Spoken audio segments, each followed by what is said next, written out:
Happy Tuesday, everyone.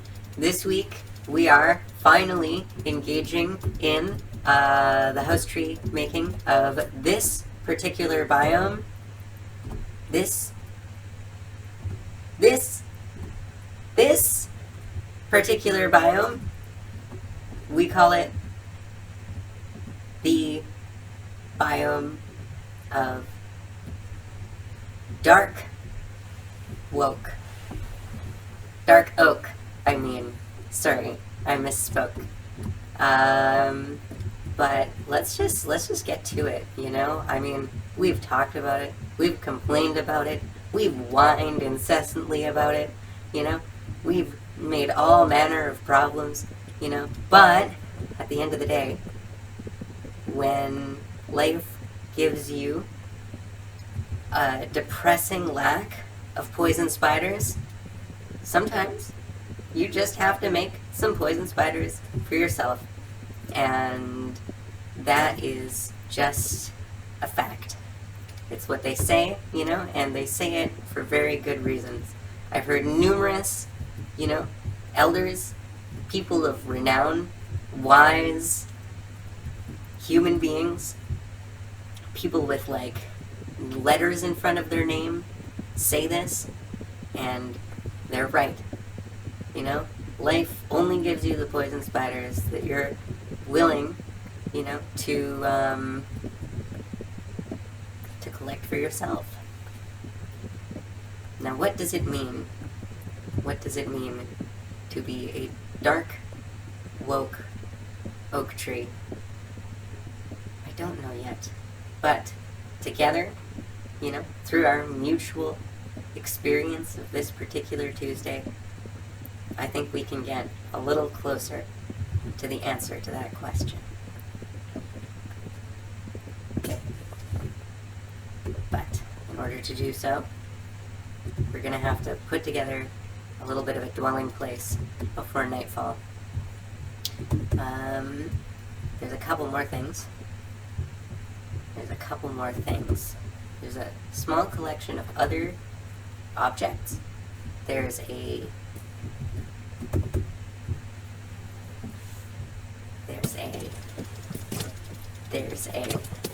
set of additional materials. There's a creeper that just helped, you know? Sometimes one must remember the enemy of my enemy, you know, is also my enemy, but sometimes can explode violently in the presence of my other enemies, and I can kind of, you know, just appreciate that for what it is. There's always hope, you know? There's always hope, you know? It sort of like creeps in like some kind of irritating, like, what's the word? Like a pest, you know? It's like, oh, there's all this hope on my shoe, you know? It's like, I left out, you know, all of my lemon seeds, and now there's like hope clinging to the underside of my table, you know? There's hope crawling through the walls. There's hope eating my potatoes as we speak, you know? And there's hope for you, dear viewer. There's hope that one day, hopefully very soon, you too will see the light of poison spiders and understand their intentions, their desire to creeble around and make little adorable hissing noises and make cobwebs and spiderwebs through all of the things in your life that you hold dear in order to connect trees to one another and slowly winch their branches together, tip to tip, you know, tip to tip, you know, clearly a normal thing to say, you know, clearly non-sexual content for the purposes of copyright and legal, you know, various considerations, clearly a normal thing to say, you know, the tip of a branch touching the tip of another branch, you know, connecting to one another, touching, right? Whereas the French would say, if they were here, if French people were real, they would say, that is touching. In French, frottage, it's a normal word. It just means touching. It's just like physically in the same place, It's totally normal. It's totally normal. And so are you. And so is my favorite Pokemon, Porygon Z. Now, Porygon Z has some very special characteristics, and one of those things is its moveset, which allows for an extremely high DPS and extremely high accuracy. It's the combination of the moves Lock-On and Hyper Beam. Lock-On guarantees the next hit will land. Hyper Beam does an enormous amount of damage, and then has, well, what one might call a period of refraction. A refractory period. Porygon Z. Lock on, Hyper Beam, and then take a break. And that's the lesson of that adorable little digital duck. You can do immense damage per second, DPS, simply by locking on, giving it your absolute, entire, all of it, and then taking a little break. Have you locked on? Have you hypered beamed? Have you ejected all of your normalness in one great volley? Or are you at the start of the cycle where you rest? All you need to do to be as normal as you can be is to know which part of the cycle you're in, so that you can do the best you can do within your Porygon Z. Gen Z. Let's see. Now, this is definitely not really going well because the sun is setting and I forget where I actually landed, so I forget where I put the crafting table, so I forget where I need to go in order to start putting together my little thing. And from the last episode, I should know based on the coordinates exactly where I landed, but I don't. I don't know. This is a 4-block wide wall. It looks like almost what it needs to be a location that I can use. And I see that creeper. I do. I saw him. I thought I avoided him properly, and I did not. He has absolutely created what might be my living room. And I guess I'm just going to have to be okay with that and pretend that it's what I wanted all along. And I don't actually know. Okay, so here's the thing. Here's my candid little piece of candidacy right now, is I don't know what part of the cycle I'm in. Am I in the lock-on part of the cycle? Am I in the normalness, vaporization, beam part of the cycle? Am I in the refraction part of the cycle? The period of that being the case? I don't know. I mean, I could go looking for my boat. I know, actually, that this non-poison spider deserves justice. And by justice, I mean to be beaten to death with a shovel.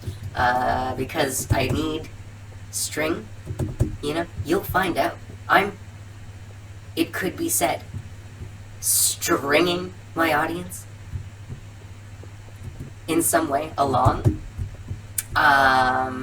But that would require an audience. And I suppose, right now, I do. And that is an extremely meta reference to the fact that we are joined by my good friend Alyssa, who need not introduce herself, unless she so decides. But all that to say, there is hope at the end of whatever it is, whatever kind of structure, we're currently in You know, is it some kind of cavern? Some sort of opening? You know, some sort of hole? Whatever it is, you know, there is something at the end of it. You know, what is that? Is it hope? Maybe? Is it something? Is it light? You know, is it redstone torch? I made a redstone torch. You didn't see that coming. I'll bet you didn't even see that.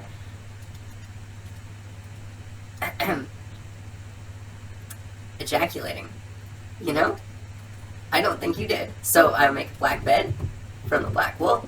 I didn't get any string, you know, from that spider.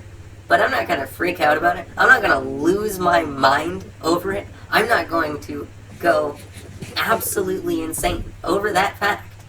I'm going to be normal as I always am, and balanced as I always am. You know, certain people in my life have recently said that my disagreement with them over the pan and the gloss and shine and texture of said pan is indicative of a mental condition known as psychosis. And there are two components now. In order to properly discuss the accusation, the allegation, the insinuation, there are two components that you need to understand in order to understand what psychosis is. And the two components of psychosis are this. One, paranoia, which is a fear of things which one not need be afraid of, which one need not fear. And delusions, which is to say, beliefs in things that are not true. Now, to the first, I will respond by saying that I am only afraid of things which are okay and normal to be afraid of. And for two, all of my beliefs are simply true. Therefore, I am self-diagnosing as totally normal. Like my hero, my best friend, my companion, the greatest Master League Pokemon, Porygon Z. I have all of the normalness needed to rise to the top of, well, something. To be determined, okay? To be determined is to know what one wants. For when one knows what one wants, one can achieve said same thing.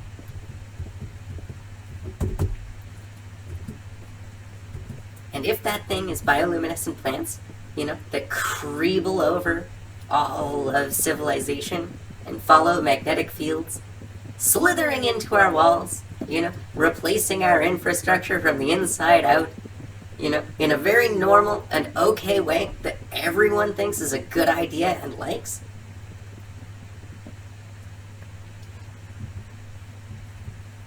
then that can be done. And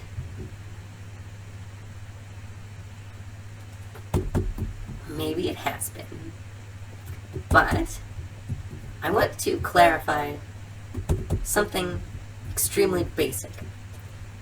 And by basic, I don't mean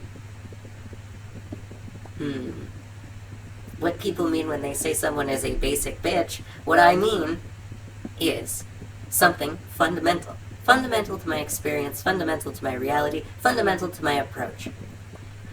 And in order to explain this fundamental aspect of my approach, I have to explain my approach to genetic engineering, my philosophy of genetic engineering, my quibble, which I have held for a decade, silently, you know, communicating only with my eyes, you know, with my intense, normal facial expressions, you know.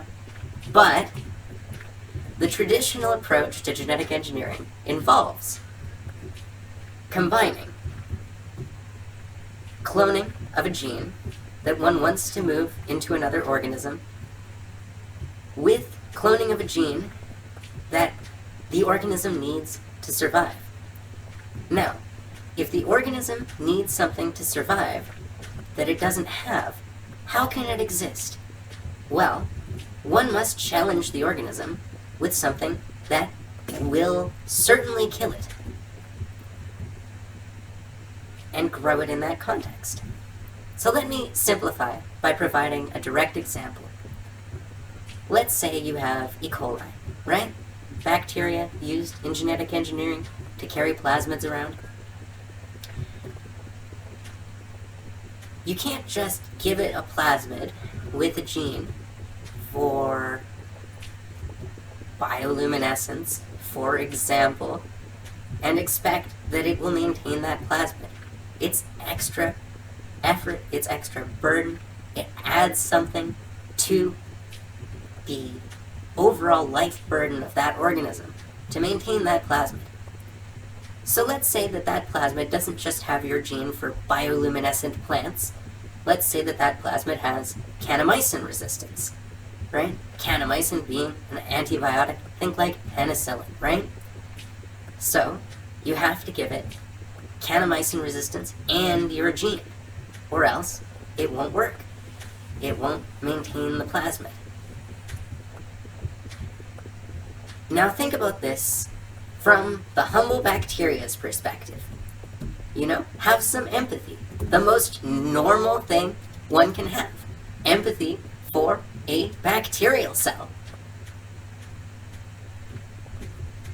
Essentially, what one is doing in the cloning process as it stands now is to force an organism at gunpoint to accept one's gene and to replicate one's gene, whatever that gene may be. And I think that's rude. That is a rude thing to do. You only survive if you replicate my gene. Like, what kind of loser does that?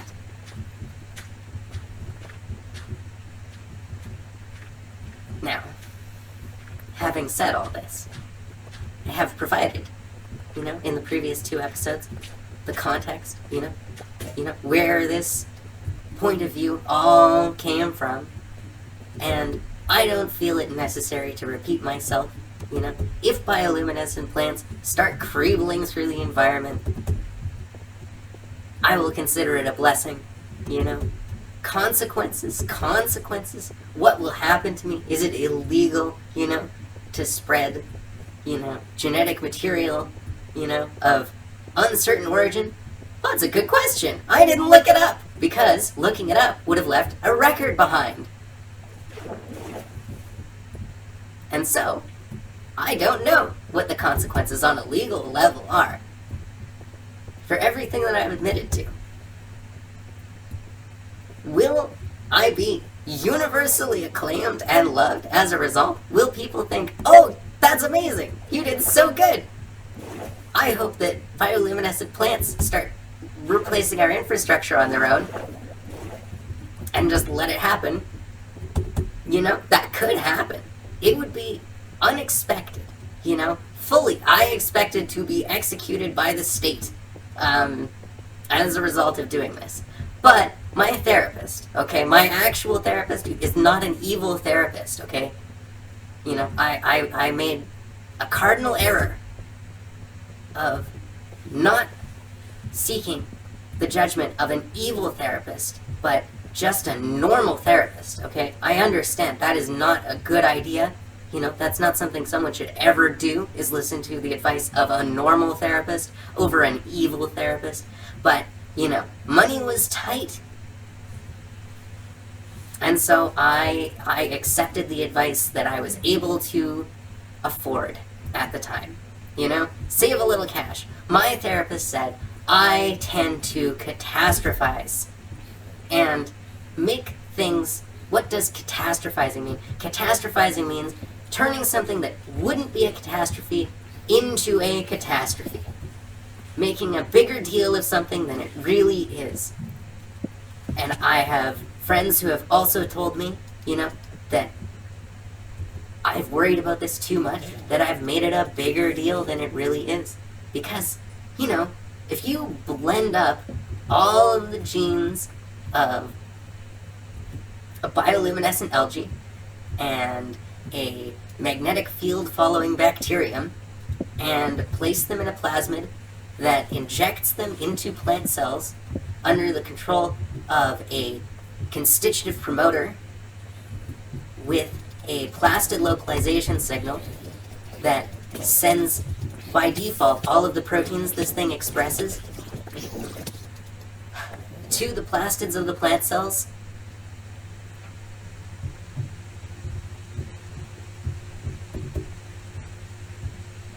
there's a very high chance that that just does nothing.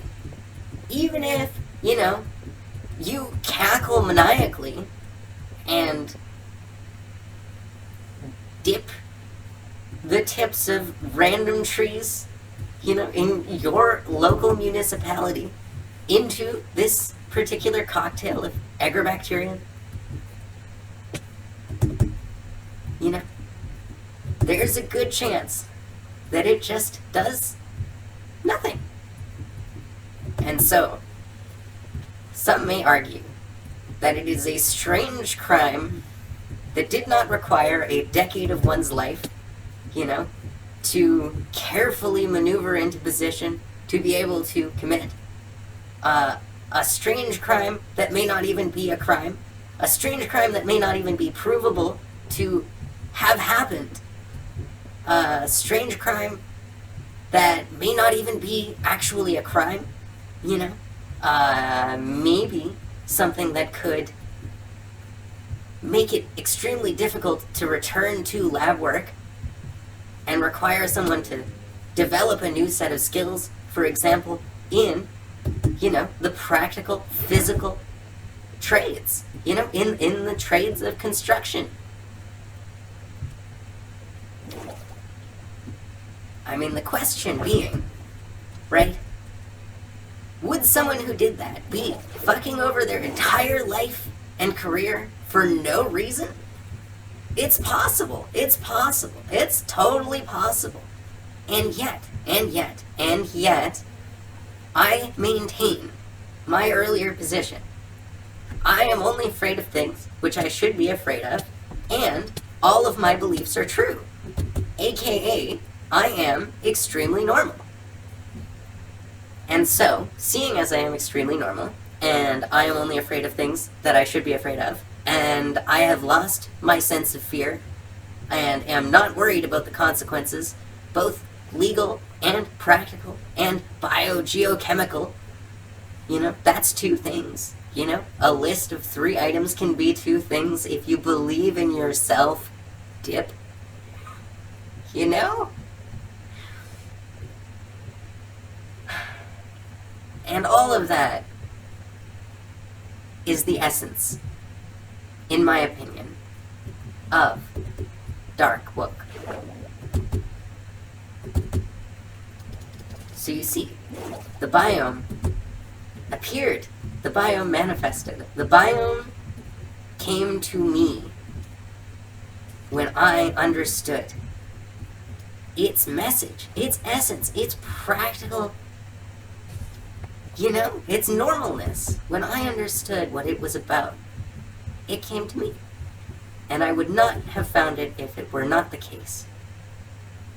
And I see it as a sign that everything is probably going to be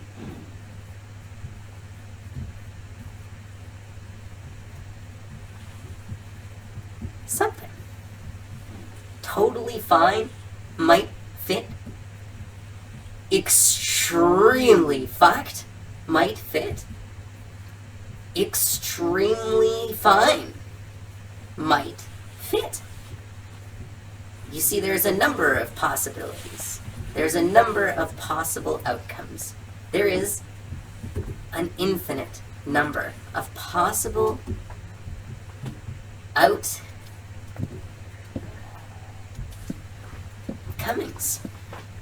and goings. And I just don't know how to feel about that, to be totally honest with you.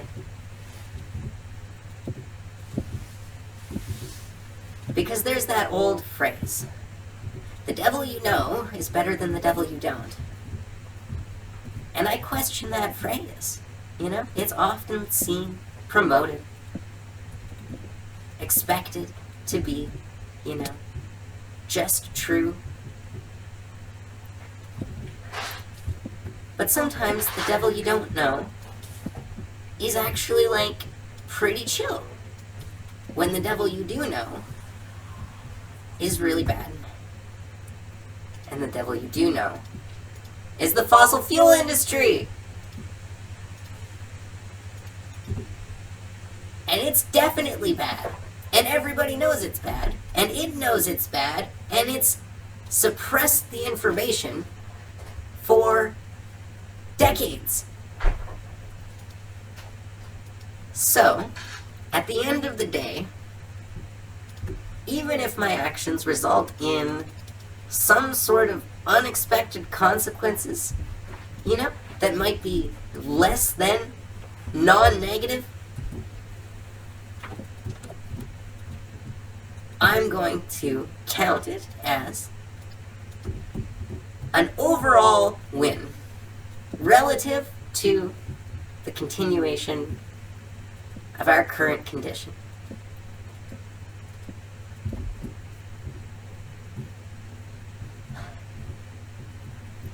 And now I think I've made myself pretty much clear, except I have a condition called extreme normality. That means explaining myself doesn't make it extremely clear to others what the hell I'm saying. And I guess I just have to go ahead and accept that for what it is and move on to a new topic of discussion, to a new topic of this cushion, a new topic of nominal pillow, a new topic of the comforter at hand, a new plushie of identity, a new delineated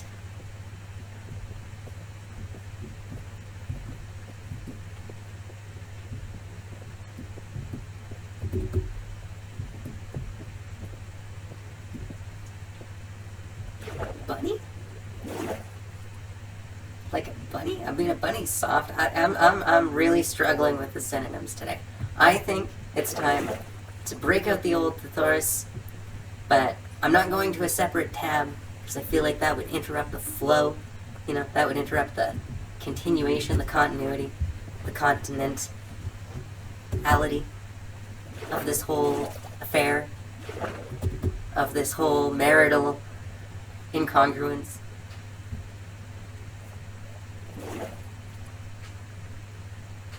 But I didn't try to bring the dinosaurs back, and I do regret that, because I feel like that would be like a more understandable gene crime to try to commit. I feel like people would kind of get that one a little bit easier, than like the bioluminescent plants take over the world. But at the end of the day, people are going to show up for you in the way that they're going to show up for you, and there's nothing you can do about it. I had to cope with the world as I spawned into it, the world as I experienced it, the world as it was presented to me, the world as it was conformed and beaten into to be. It takes real work to make the sidewalk the way it is. It takes real work by real human beings with real, normally extremely bad breath to make the world the way that it is. All the concrete, all the lights, all the street lights, all the iron, all the railings, all the cars, all the fossil fuel extraction, all of the lies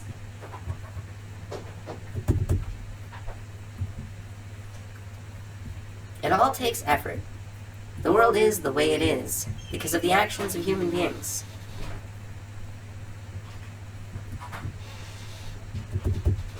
So how does one apply the language of boundaries and consent to practical real life? You know? Is society a non-consensual pyramid scheme of endless humiliation? Is every job some sort of forcible humiliation kink? You know? Is it extremely kinky to serve another man? Are we all extremely fucked up perverts for participating in society? These are all questions one could ask if one had the mind to.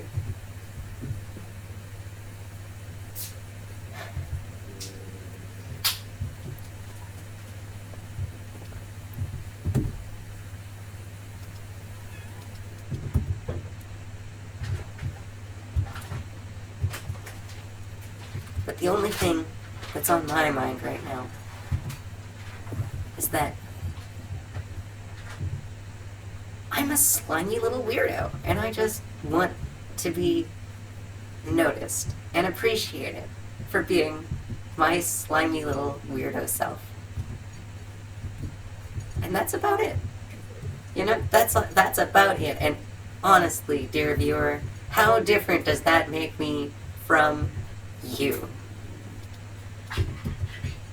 You might be large, you know, you might be texturally quite dry. There are monsters nearby. I don't think this man is a monster. He's just tall and has purple energy emitting from him. You would vilify a man for being tall and having purple particle effects and the ability to teleport. You would vilify a man for being black in color, or rather, shade. Because as they say in grade 8, black and white are shades, and gray is a shade. Everything else is a color.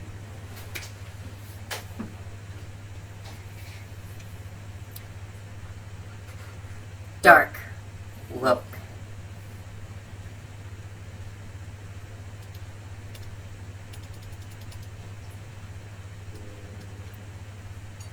Is a state of mind characterized by the understanding that all of reality, when perceived from a particular lens, is extremely normal. And as a result, one can justify just about any behavior through the correct mental contortions. And I just think that's, well, I don't know what to think about it, to be totally honest. But I'm trying not to think about it too hard. And I've got my bed set up so I can sleep, and it looks like I have kind of made what could be perceived as a house tree. You know, this might be the first episode in the last 10 where I've actually made a house tree and not just like a location that will eventually host said named entity, object, hyperdimensional reality, you know, whatever, I don't know, how do you say it? How do you say, what is a house tree? Is it a thing? Is it a process? Is it a state of mind? Is it a location? You know? Is it merely a rhetorical device? Is it an analogy? What is a house tree? Every single episode is labeled house tree and then the number of the episode. And if I don't make a house tree, does it mean that the home was inside us all along? It was inside of us? It was like right in there, in our guts? That seems like a really weird interpretation, but like technically, one could almost sort of see how that interpretation could arise from a very unique observer. But that's not what I mean. A house tree is when you take a bunch of trees and you put all the branches together and you make like a sort of a structure, and then they all like sort of grow together, and then like you maybe put some windows and a door on it, you know? So you can see out of it without actually leaving it, but you can also like access it when you want to access it and not access it when you don't want to access it. You want to like be able to either accept or deny access to it at will, right? That's part of what makes it a house. So do doors and windows make a house, right? What makes a house, right? In the words of Jonathan Depiel, Jonathan Depstein, you know, whatever you want to call, you know, Pirate Caribbean, that guy, a ship is not a mast and sails and a compost bin, probably. Whatever else goes on a ship. A rudder and a mast and sails. A ship is not a rudder and a mast and sails. What a ship is, what the Black Pearl really is freedom. And what is a house? Then, I would say a house is safety. A sense of safety.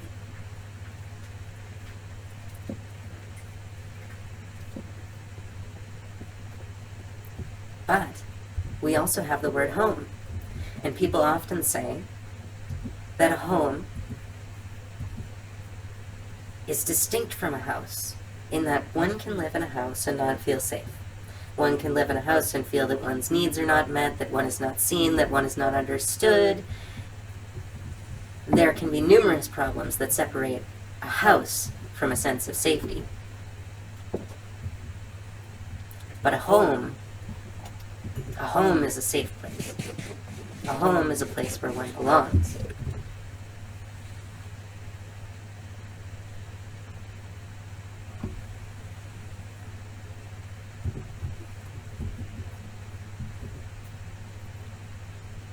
And so why don't I call it a home tree?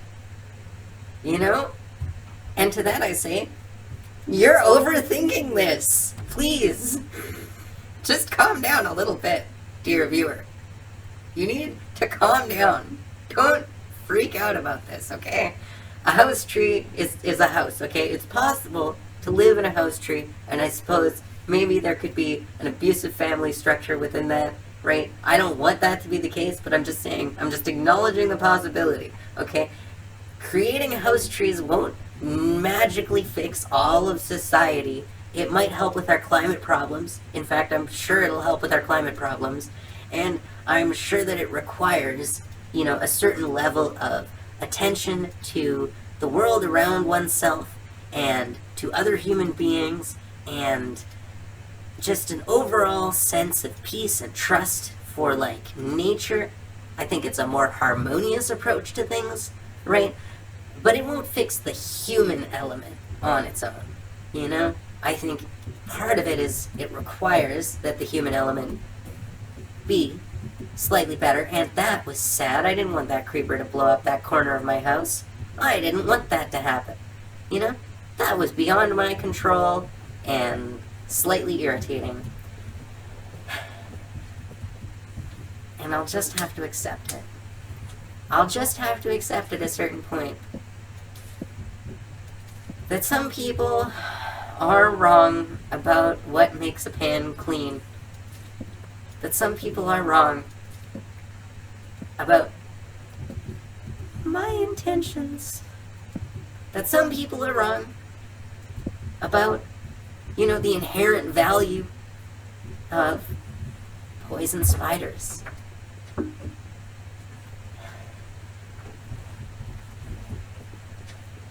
And, well,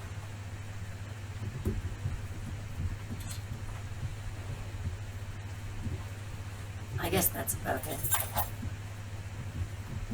Hey, there's a nice little corner. I don't really know what to do with this now, because now we've kind of, there's this like big hole. I kind of need more dark oak wood, more dark oak logs, more oak logs of a nature, of a certain nature, you know? And to that, I need more cobblestone, and to that, well, I need to engage my ability to mine in this game. In this game called Dig Around in the Dirt or something? I don't know. What is this? What is this? What am I trying to get across? What energy am I trying to radiate, you know? I mean, what energy am I trying to radiate into the universe?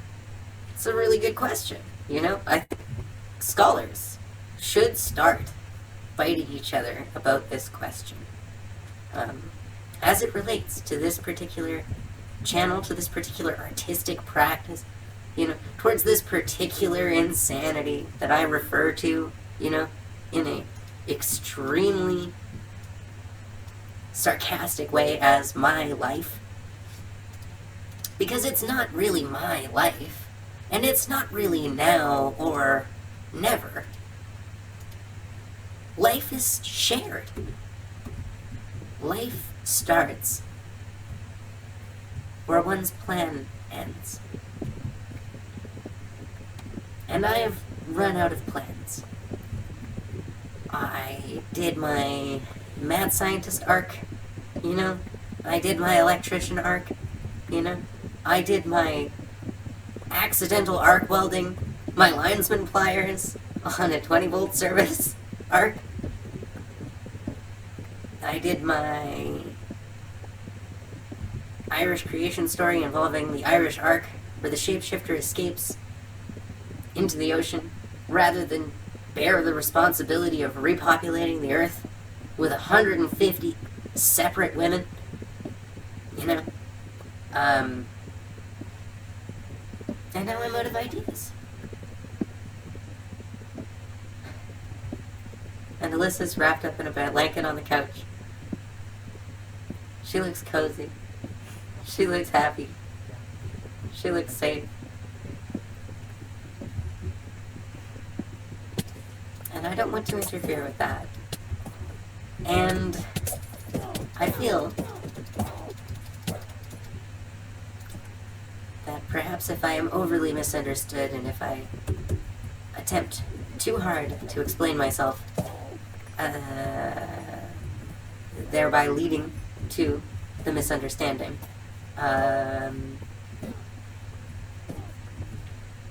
well, it could mess some things up, I suppose.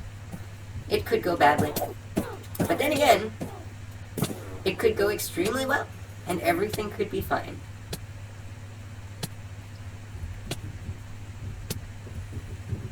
Because it's technically possible that a lot of people actually agree with me.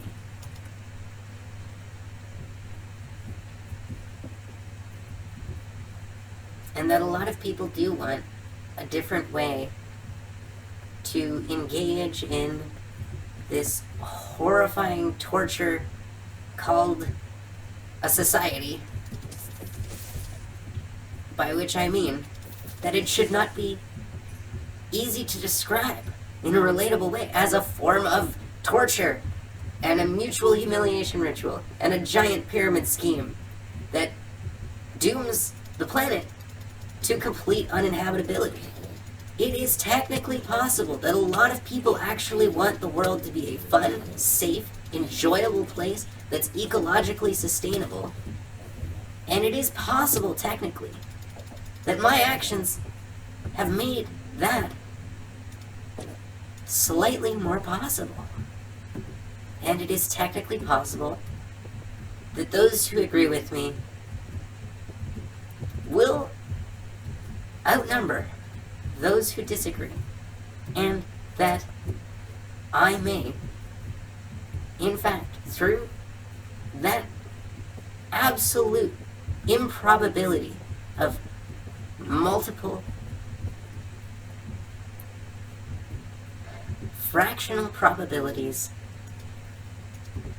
through that overlapping Swiss cheese hole fest, actually still be able to lead a good, happy, safe, successful life in spite of my extreme normality.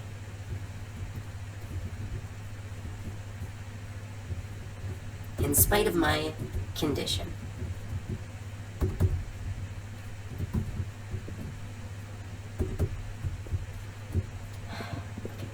Let's get through that fence, and let's make it to the bed, and let's just reset night. Oh, there are monsters nearby.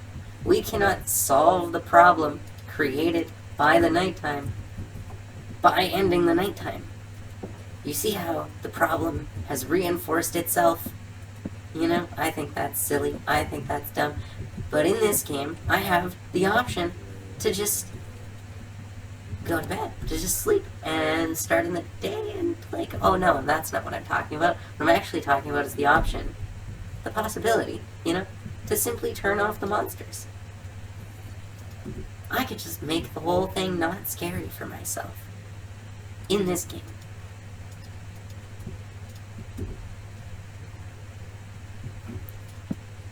That is the difference, dear viewer, between a tree house and a tree home.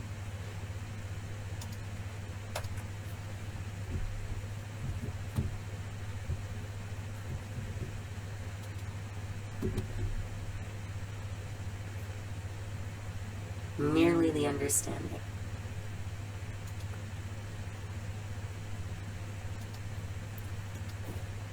that I need not fight anyone,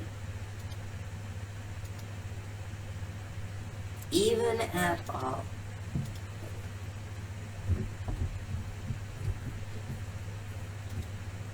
For the chance to live a good, happy, healthy, safe, ecologically sustainable life. That maybe the people who are willing to pave the world for the sake of the fossil fuel industry are actually not having a very good time in their personal lives and have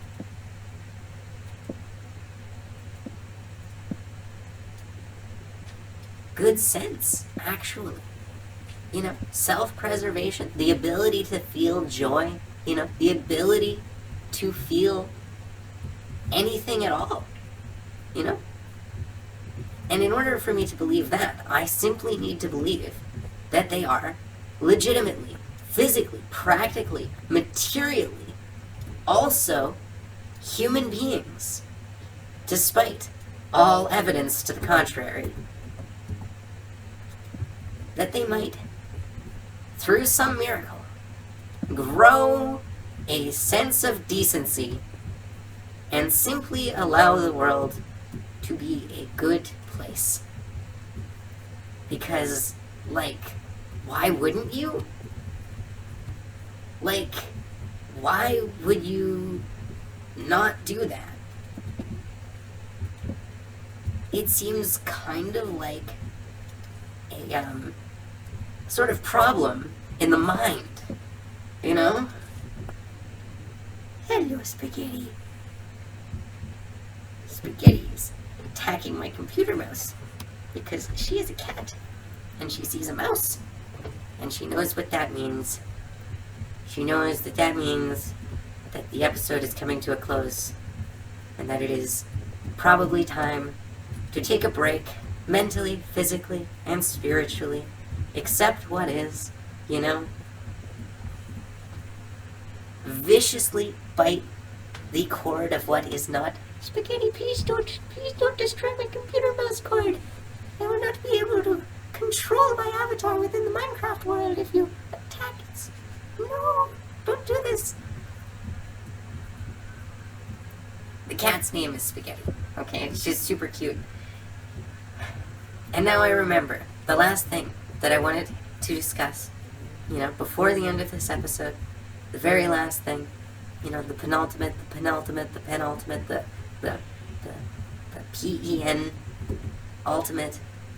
Not quite. Okay, so there's, one thing. One thing I still need to do, I just want a little bit of birchwood. Bear with me. Bear with me. Bear with me. Bear with me. Large, omnivorous animal with me. Okay? Large, semi-carnivorous animal with me. I would like a birch tree. I'd like some birch wood for aesthetic reasons. Okay? I would like some birch saplings for aesthetic reasons. I would like some iron for buckets. So I would like to do some caving. There's a couple of things I'd like to finalize on this particular build just to get it to the point where it actually looks like a house. But I've made a line of torches to the ocean. There's a boat in the ocean. There's some wood in my backpack. And I know for a fact that probably, maybe, possibly some saplings will drop from the trees that I've cut down. So I'll be able, at some point, to replace, the trees that I grew. But I think, honestly, I'm probably just going to keep the saplings and grow them somewhere else. Because this is a dark oak forest. And I'd rather keep the birch out of it. I'd rather get the birch out of there. Get that birch gone, what is it? Get that basic birch out of this locality, out of this location.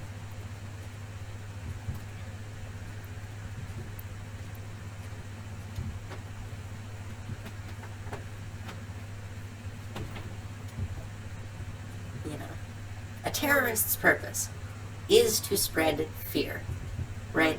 What is the purpose of somebody whose job, whose secret mission was to create a sense of hope that perhaps we'll be able to have bioluminescent plants, that perhaps we'll be able to have plant-based infrastructure and architecture, that perhaps we'll be able to have an ecologically sustainable future, and that all that's required to attain it is to allow natural processes to unfold, natural processes which are now inevitable, inescapable, It would be much harder to fight this process than it would be to allow it, right?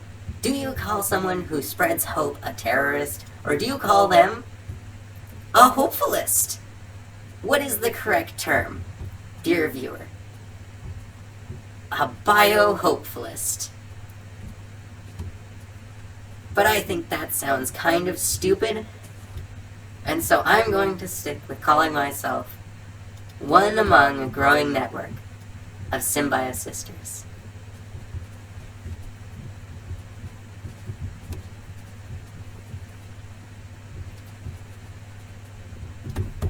I helped bury a cat today.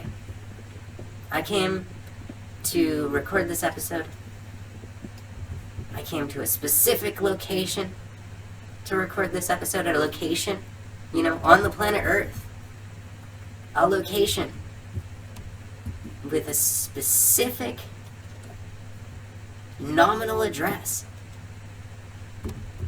that one could look up if one was so inclined, but that I simply know from memory.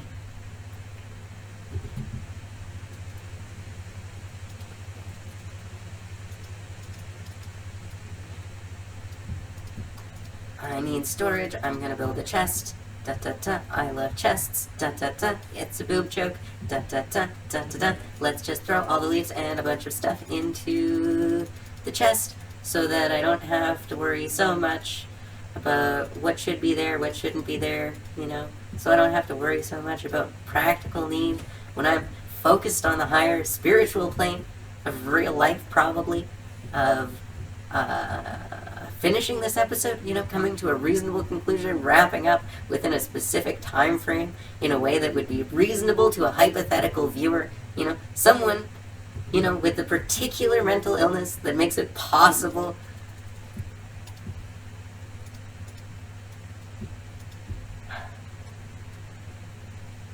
to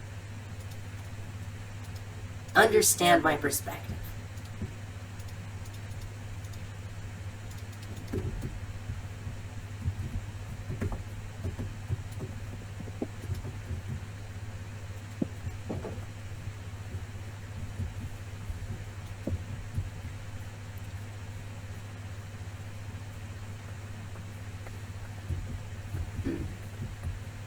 I was going somewhere with this. I came here to record this episode, and then a good friend of mine was burying a cat, and the cat's name was my name. And it feels on some level that there was some sort of curse on me, and that curse is now lifted.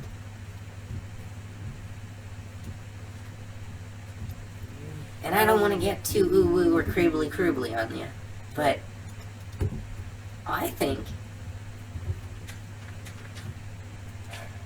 that, though sad, death is a part of life. And that sometimes when one being dies, another is born. And that when one thing ends, another thing can begin. When a life of secrecy is replaced with a life of unrepentant broadcasting of one's crimes.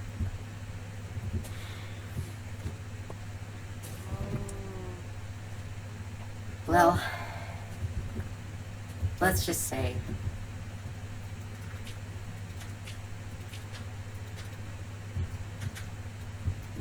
the only constant is change. And I could really use some change.